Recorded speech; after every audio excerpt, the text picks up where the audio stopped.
From Florida. It's great to see you all here. Yeah, I'm going to do a little improv first, and then I'll do a crafted bit. But I have some observations I need to share with you all.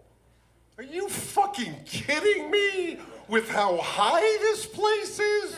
Do you even know how high you are? Do you? Is there anybody in this room that's not high? Okay, I want you to know this. You are more fucked up than the most fucked up person in Florida that smoked everything we got. Jesus Christ. This place is weird. I really like it. Hey, I got a son that lives here. I lived in the Northwest for 20 years. I don't say Oregon and shit. Oh yeah, I know what it means when somebody comes up to you and says, "Are you a duck or a beaver?" Well, I prefer marsupials myself. I enjoy the pouch. Jesus Christ, am I a duck or a beaver?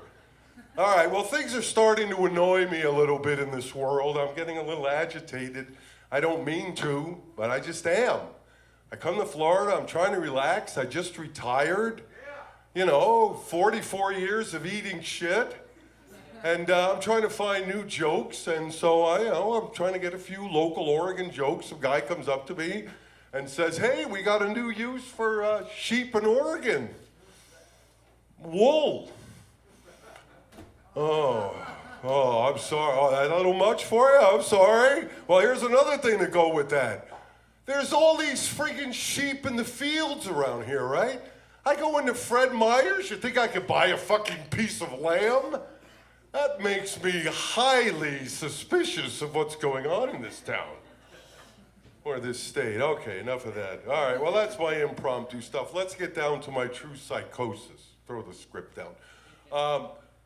I lost all this weight. I lost like 140 pounds, okay? Yeah. Okay, you'd think I'd be happy about that, right? I could see Mr. Happy for the first time in 20 years, stuff like that, okay? No, I'm not happy. It kind of kicked in a real personal problem. I'm Italian. I'm 62 now. Most people retire. My freaking nose is reaching puberty, man. No, my nose is freaking out. It's like growing an inch a freaking week. It used to be a little button nose about a month and a half ago. Every time I look in the mirror, I have more freaking nose and less face. Oh yeah, but I know where this is coming from. No, my family's got a long family history. I'll try not to get too wound up about this. We used to go to the beach when I was a kid, my dad and all. His nose was so friggin' big he'd lay down on a blanket. People would use him as a sundial to know what time it was. Oh yeah, my mother would take a beach ball and put it right here and say, "When your father's nose shadow crosses the beach ball, come back to the blanket, it's time for lunch." Now that's not good. That's not good for anybody. And how about my Uncle Sal? Oh, Jesus Christ, Uncle Sal, they wrote a book about him. I'll tell you the title at the end. But my Uncle Sal tried to smuggle in contraband through his huge nose, and he almost made it.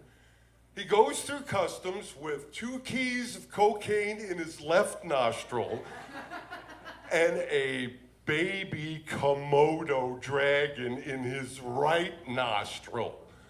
Oh yeah, he's just about makes it, and the tail of that Komodo kind of tickled that cocaine and set it loose. They both got a snoot full and turned that frigging terminal into a scene from Godzilla. That dragon came out with a goddamn snoot full of cocaine. There was a Japanese flight crew running down the aisles yelling, "Honey, honey," just like in the movie. It was unbelievable. Oh yeah, remember I told you they wrote a book about it? Yeah, that was called The Nose Job. Oh, sorry. Okay, that was terrible. That's flops. Okay, one last thing and I'll get off this stage. I really didn't want to be a comedian. That probably shows. I wanted to be a clown. Oh yeah, how's that working out for ya? Yeah, nice. Pennywise? Nice. It? Thanks, Stephen King.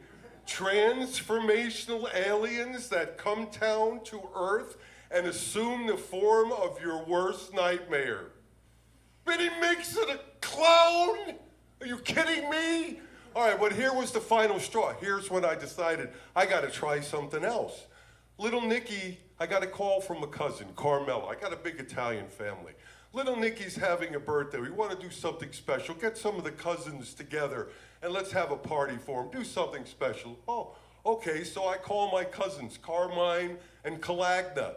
Hey, let's get together, do something for Nicky. Let's do the clown thing. You got a Mini Cooper. We'll make it up like a clown car. We'll go to his party. We'll show up. We'll jump out. We'll have butterfly nets. We'll do our routine. So we practice it all up. We're really psyched to do this. We get in that Mini Cooper. We drive to the party at the assumed time. We're looking for little Nicky. All these kids and people out in the front yard. They're playing pin the tail on the Pope or some bullshit like that. I don't know what they're doing. And we pull up, and the party stops. And we get out of the car, and we're just standing there.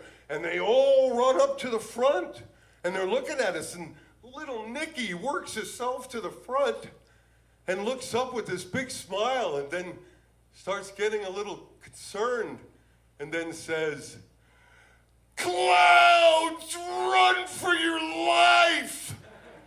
God damn it, that pissed Carmine, Calagna, and me off. We went after them little son of a bitches with our damn butterfly nets. Things went flying, tables flipping up, cake flying in the air, beer flying everywhere. Oh yeah, made it on YouTube. At the very end, you'll see the clip of Carmine nailed little Nicky in that butterfly net, had him by the neck, and was choking the shit out of him, saying, "You don't like clowns, you little son of a bitch?" Yeah, the name of that video, you could look it up. It's Little Nicky's 40th birthday. Thank you. Appreciate you.